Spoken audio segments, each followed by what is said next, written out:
Greetings, fellow scholars. I want to talk to you guys about your health statistic that you have coming up this week. But first, I want to say rockin' job on the team interviews. They are going fantastic. I'm super proud of you guys. A few teams are still getting theirs wrapped up, and they're recording Monday, and then we have 2 teams recording on Tuesday, and that's okay. Collaboration is hard. Networking is something that you have not likely done before, and I'm super proud of all of the efforts that you guys are putting forth. The National Research Center has called our course Cutting Edge, Innovative, and Dynamic. So I'm super proud we've been recognized by the National Research Center. The University of Arkansas has called me last Thursday and asked me to join their team to get some online classes going. So hopefully that all comes through. I'm really excited to get to work with the whole state in bringing these online communities that you guys have been creating. So great work on your team interviews. Keep it up. Moving forward on the team interviews, for those of you who are getting those wrapped up and for those of you who have already done an amazing job and got those turned in, thank you. I'm going to show you guys something that I wish I would have thought to show you previously. So I did create the team interview question template. You guys saw that. And what I did is I opened up that template. I copied the entire page by simply, select all, Control Charlie, and then I am going to my Google Drive folder. Everybody has a Google Drive folder for this course. And then I'm just going to right-click in my Google Drive. It doesn't always work the first time. You have to find your mouse in the right place. And then right-click. And when you get this drop-down menu, you're going to create a Google Docs. If you can use a template if you want to, I never have before. As a matter of fact, I never really used Google Docs, but I'm going to start because the collaborative element is so easy. I learned so much from you guys. Thank you. All right, so now I have this Google Doc here, and I'm going to Control Victor and just paste everything in there. All right, so here's everything that I just took off that form. Now, what we did, well, let me go ahead and finish here. Once you put something into your Google Docs, into your Google folder, you don't have to save it. It's always automatically saved and automatically updated. So you still go to File, but this time you go to Share. Instead of Save, you're going to go to File, Share, and then you name your team name. What was that team? You guys were the Awesome Hawks or something. I don't remember. But Team Awesome. I'm not very original because if you look up at the top, you can see I've already named Team Awesome for one. But when you guys put that on there, this is the part I want you to see. See where it says anyone with a link can view? You're going to change that to anyone with a link can edit. And this is how you guys can also create your Google Slides. Is this all of this exact same way? If you make something on PowerPoint, you just copy and paste it onto your Google Slides. And it even keeps the animations and everything if you used any. All right, so anyone can edit and then done. And then we actually already started this document with the other Team Awesome, the Team Awesome, which that's really not their name. We just called them that. You guys should call yourselves that now. So here, what we talked about is using this form to create a flow for the questions. So you can see that for question 1, what we did here is we chose everybody who was asking a question about scenario 1. So Allie's going to be talking about the scale of the universe, scientific notation, and the tiny size of the DNA. And then she's mentioning the negative exponent. And then Arcos is going to talk about the speed of us sitting still, where she'll talk about scientific notation and the huge exponent. So they have 2 questions that go very nicely together. And we even found out later in our conversation that Medlock has another question to go here where she's actually describing scientific notation. So you can see where these 3 questions can even turn into one little, solid conversation. that other people in the group could join in as well. So organize your questions so that all of your number ones are together, and then anybody who has a question about number 2 gets in that list, people's questions about number 3, and so on. I do only have it 1 through 6. You only have 6 questions. So I do expect to see your financial reports on there at, somewhere. Like the other folks, you guys did such a great job. Remember that this is an exam. Being able to assess learning for a college level math course by not giving a written exam was a huge accomplishment of mine. One of my greatest accomplishments of my life, really, because I'm one of the first people to be approved to have all of this. So it takes all of these little elements to not have to give that written exam. So that's why it's really important to hear you guys talking about the math and what you learned, and talking about those graphs and charts and what they mean, and using those vocabulary words. All right, so all of that moving forward, this is a nice way to organize your information. When you guys write your questions, these are just leading questions to help you be able to ask questions in a conversational way. All right, so then let's move back to our assignment for week 6. Can you guys believe we're actually 30% done with this course, 33.333% done. So that module 1, we have 3 modules. We're just gonna do all that same stuff 2 more times, and you guys are out of here. You have your transferable college math credit. Woohoo! And you did not have to use a TI-84 to manipulate any abstract algebraic algorithms. Instead, you just got to build a lot of cool charts and talk to some people about it. I think that's pretty cool. All right, so let's go on to look at week 6, where we're going to do a health statistic. So in our health statistic, there's no reason that there are 2 in here. That's just a mistake. In our health statistic, you guys are going to just use Google. You're just going to Google, or not Google, you can use any search. If you use Bing or any other one out there, you're just going to use the World Wide Web to find out information about America's sugar consumption, fat consumption, and vitamin D consumption. And we're going to build some charts and graphs on those. You're going to build 3 charts and graphs for each one of those. And one of those charts and graphs for each one has to be a data distribution, which means we're going to make our bell-shaped curve. That's the hardest one, so I'm actually going to do that one with you guys here today. I decided that doing the sugar consumption and the fat consumption, those are, there's a lot of data out there, and that's pretty easy to find.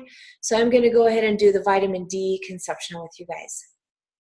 So I already went ahead and Googled vitamin D consumption, and I just threw in standard deviation because I'm looking to build the bell-shaped curve. Let me just move on for just a second here. So you guys are going to do 3 charts and graphs for vitamin D consumption, 3 charts and graphs for fat consumption, and 3 charts and graphs for sugar consumption. So that's 9 altogether. Vitamin D consumption, standard deviation. Why did I write that? Because I need to draw a bell-shaped curve. Each one of those things has to have at least one bell-shaped curve. So I just went and grabbed Meitzner's document out of his what he turned in, because I couldn't, this is a new computer, I don't have all my files on it. So thanks, Meitzner, for the fantastic example. Your work is beautiful, as many of you have gorgeous work. So remember when we built this bell-shaped curve on number 5 for our Excel report? Everything you guys did on that Excel report, we're going to keep learning, more of that and reusing that stuff. And here, when we grabbed our bell-shaped curve, remember we had to have our mean and our standard deviation. And just with those 2 pieces, we were able to build this chart down here where we entered our mean. And then remember each one going across was a standard deviation. Now, Meitzner, I do see you typed these in here instead of using the formulas. That could have happened in the transfer, but either way, that's okay. It's beautiful work. So, oh no, I'm sorry. Did I say that? He did use a formula. It's up here in the formula bar. Sorry, Meitzner. I hope I'm saying your name right. Okay, so then once we had the mean, and then we added, remember we added 1 standard deviation, added 2 standard deviations, 3 standard deviations, until here where we added 4 times the standard deviation. If you look up at the formula bar, you see 4 times, 3 times, 2 times. All right, and then over here on the left side, what did we do? We had the mean minus 1 standard deviation, the mean minus 2, the mean minus 3, and so on. And then we used that range. Remember, our 4th standard deviation on the left was negative 4.2, and then our top standard deviation on the right was 14.82. So we used that range to create a list of numbers. You see here we have our negative 1.42, and then that goes all the way down here to our 15, which is, you know, just a little more than our last standard deviation. And then we chose this right here, our normal distribution formula, and then we entered some data in. So we're just going to do all that. And, you know, people, it's been said in the past that using your resources is cheating. It's not cheating, folks. Using your resources, that's a skill to be able to know which resources to use. So you have already created this lovely chart. So heck, why not just use it? So I'm actually, I mean, really, I could just grab all this stuff.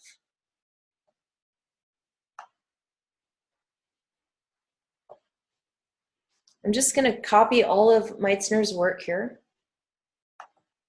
Now, you do need to copy your own work, not other people's work. Hope I'm not putting any bad ideas out there. All right, so here we are. Now I'm just going to paste this right in here. I don't like my stuff up on the corner. I always kind of like it to be in the middle of my page. It's okay, it's the wrong size. All right, so here now I have this information, and guess what comes with it? The formulas. So I have, now I can literally just change my mean and my standard deviation. So let's look at that. Here I have this article, and you guys would look up, you know, stuff that you can find. This does happen to be a peer-reviewed article that is, you know, a trusted source. And always think about your sources. And in any of the assignments that I give you, if you don't trust the source, say so. You guys are going to do a very interesting assignment for your Module 2 Excel report, where you're going to look at medical information and then FDA information. That's pretty profound. But so right here, we're just looking at our vitamin D proficiency. Now, all of these words in here, sometimes it's hard to see, and some people don't know this cool little trick. I am going, if you're on a Mac, it's different, but for those of us on the, you know, Windows, Control F, Control Foxtrot, and this little pop-up comes at the top up here. Let's do that again. Look at the top right-hand side of my screen, Control Foxtrot. That comes up, and I'm just going to type in standard deviation. And you see how it starts highlighting it down there? And that's how I can find any word throughout any document. Save yourself a million years with this cool little trick. So I found the standard deviation, and here I see that I also have the mean, which I also could have typed in mean, because I need the mean and the standard deviation in order to create a bell-shaped curve. So I'm just going to copy this, Control Charlie, go back to my Excel, and I'm just going to paste it somewhere in here just to have as a reference so I can see it there. Now, my mean is 40, and my standard deviation is 16.6. And you guys are going to have to talk about these things and write sentences about them. So please make sure that you read the information. I'm just quickly showing you how to create your charts. I do expect at this point you guys are going to be able to create some nice looking charts and graphs without me walking you through every step. But this is the hardest part of this assignment. All right, so here I have now created this chart. It did not change my information down here. So here I'm going to put equals, and I'm going to grab that mean. If you guys don't know, this is called, these are pivot tables. So you guys are learning how to do stuff with Excel that companies want to know if you can do. All right, so here, the formulas did not transfer. Sometimes the way you paste things might make a difference. In this case, I don't know why the formulas didn't transfer, but it's no problem. This is real easy. I just am doing the mean. I'm just going to choose that number. The mean minus, the mean plus 1 standard deviation. Now I'm just going to copy that and paste it into all these cells. I did this a different way in the last video, and that's okay. There are many ways to do all kinds of stuff. So I know the second one is 2 times the standard deviation. This one is 3 times the mean plus 3 times the standard deviation. And the last one is the mean plus 4 times the standard deviation. Looks like something went wrong here. The mean plus 3 times.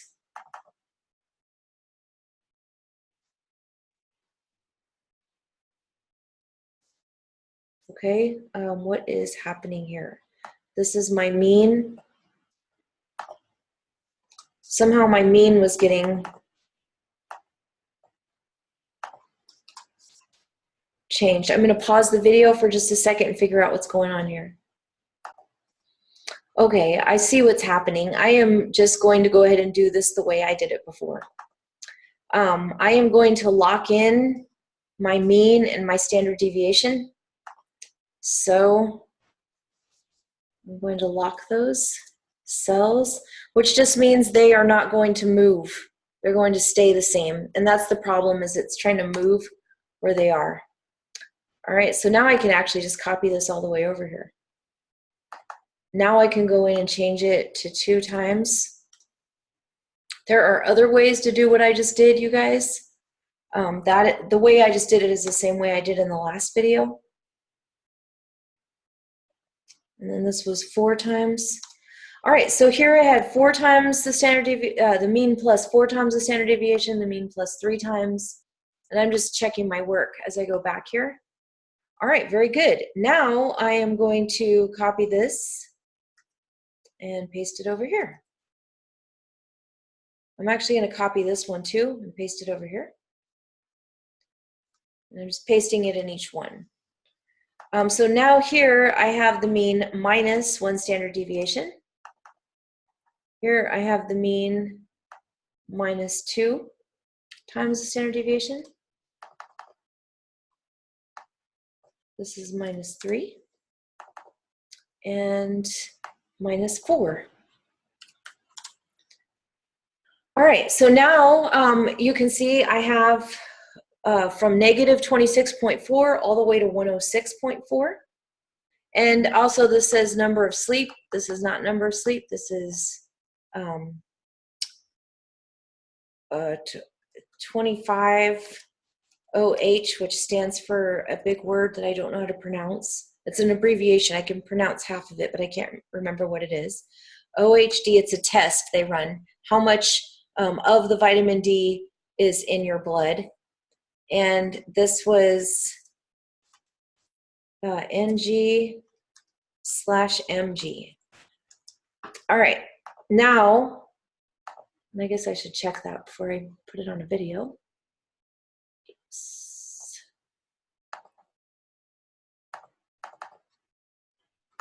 And I think that means nanograms per milliliter. All right, so now let's go ahead and create this bell-shaped curve. I know I'm going fast, but you guys can just pause the video or, slow it down. So I now need a list of data. Remember on Meitzner's list over here, we had to go from negative 1.42 all the way to this last standard deviation. And just like vitamin D, we don't have people sleeping negative 1.42 hours in number 5 in that Excel report, nor do we have people taking negative 26.4 or having negative values of vitamin D in their blood. But we do need to stretch our data, take our standard deviations out a little extra to get those nice little pieces on the end of our curve. So that's why we have to go all the way out to unrealistic values. All right, so I am going to start with my negative 26.4, and then I'm just going to kind of decide, what do I want to count by? I guess I'm going to count by 4s. What would that take me down to? Negative 22.4, or I should say take me up to. Negative 22.4 is greater than negative 22.4, but don't worry, we're not going to have a lesson on negative numbers. All right, so now that I have those two, I can just select them and then grab the corner here and drag this down all the way till it gets to at least 106. So looks like 109.6 is going to be where I land. All right, then the next thing we're going to do is we are going to do equals, and I'm going to do my normal distribution. Remember, it's norm.dist. Double click that. And then I'm going to grab my X value. I want, as I drag this down, I want my X values all to change, but I don't want my mean to change, and I don't want my standard deviation to change. So I have comma, I'm going to select my mean, comma, select my standard deviation, comma, and then we always choose false, so you just double click on false there. Then I'm going to come back in here, and I have, for me, let me see, can I make this bigger? Sometimes you can't make it bigger while you're in the cell. All right.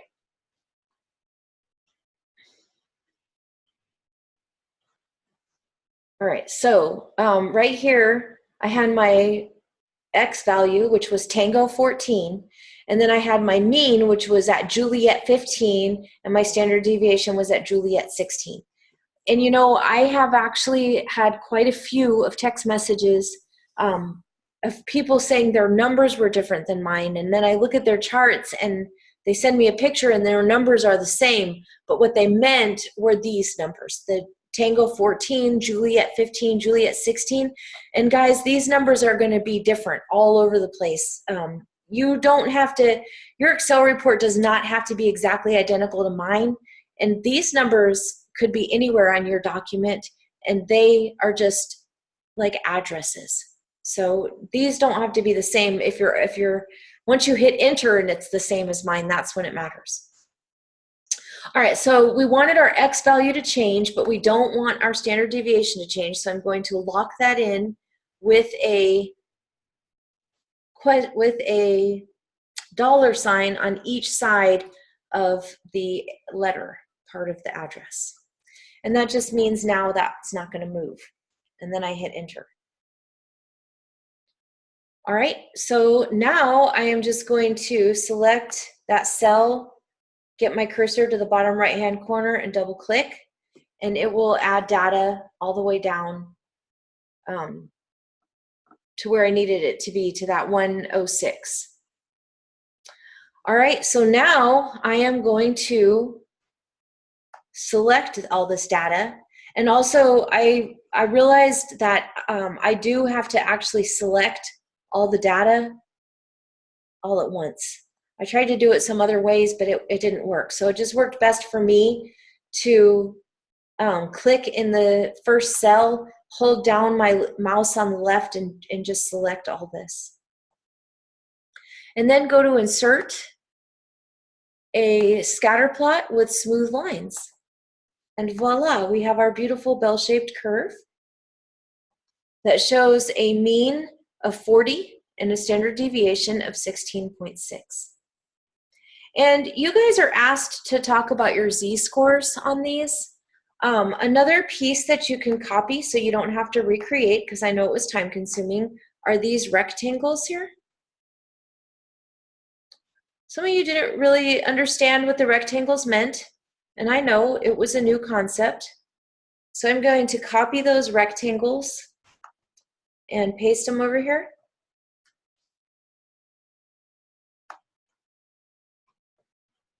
Whoops.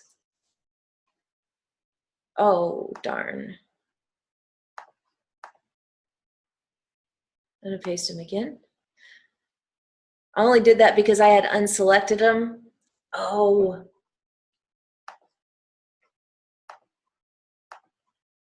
I'm trying to get it to where I could move just those.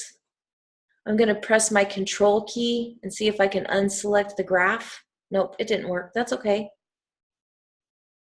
If you hold down your control key, you can select multiple things at one time. So that's what I was just doing. And I just did that so that I could move these things.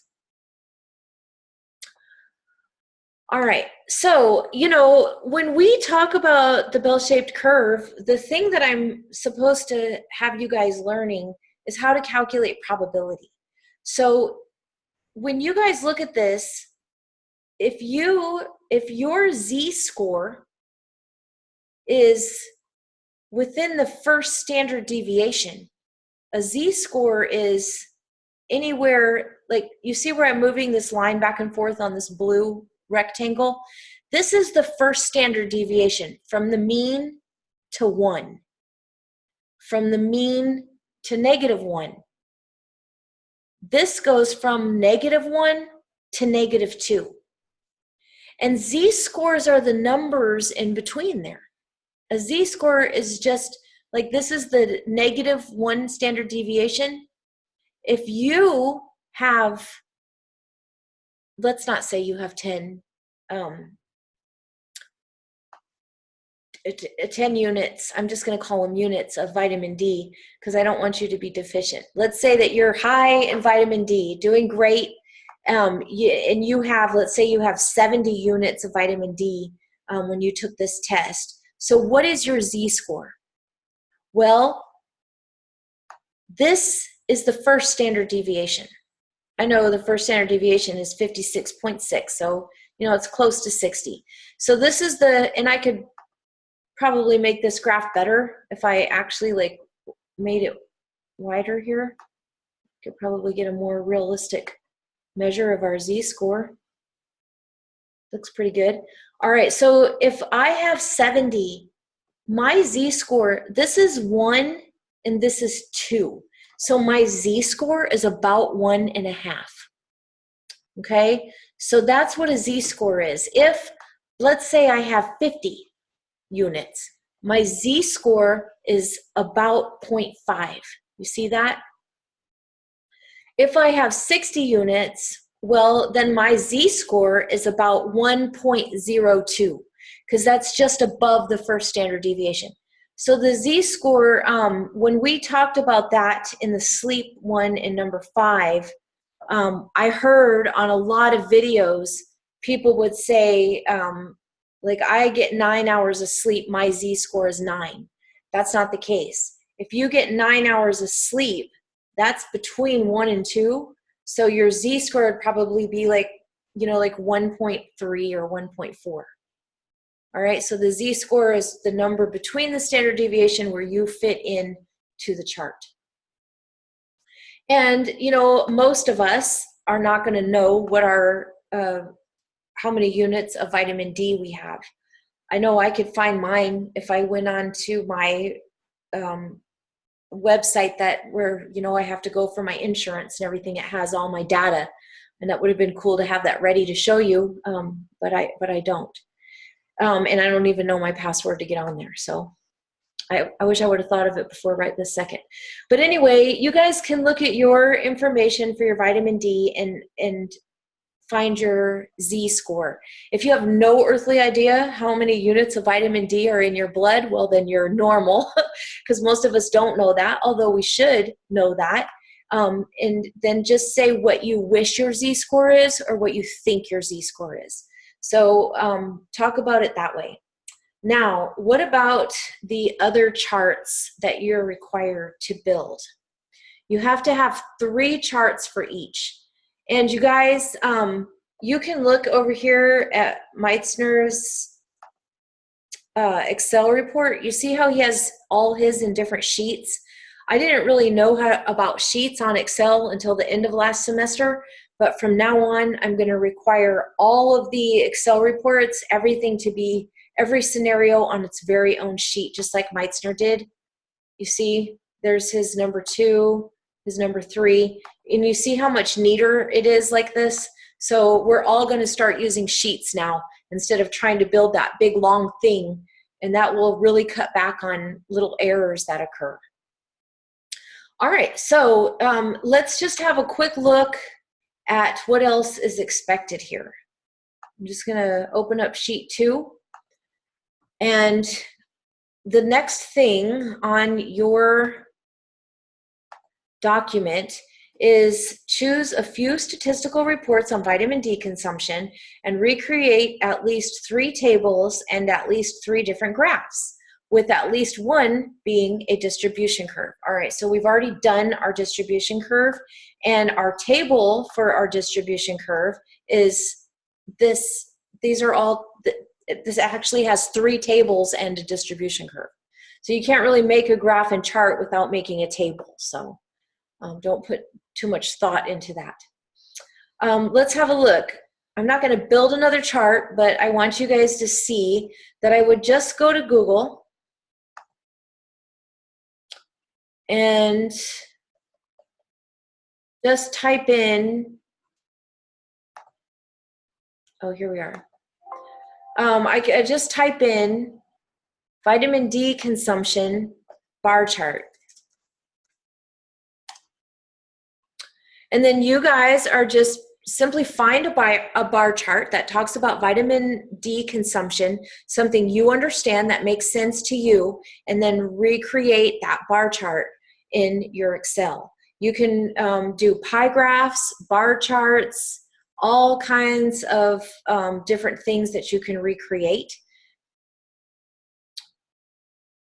So if you choose to do a bar chart, you can also, you're going to learn how to do histograms in your Module 2 Excel report. So, you know, some of these would be good histograms, but you don't know how to do that yet. So don't try to do anything you don't already know how to do. Keep it to stuff that you do know how to do.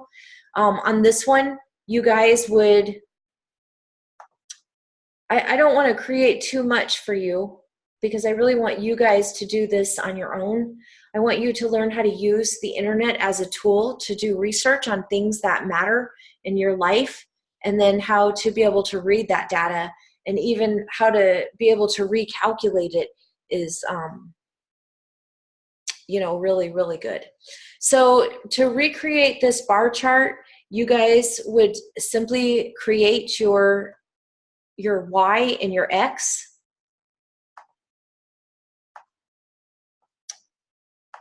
Here, so your Y values are going to be, you're going to have from 0 to 70. And what are those? Percent of what?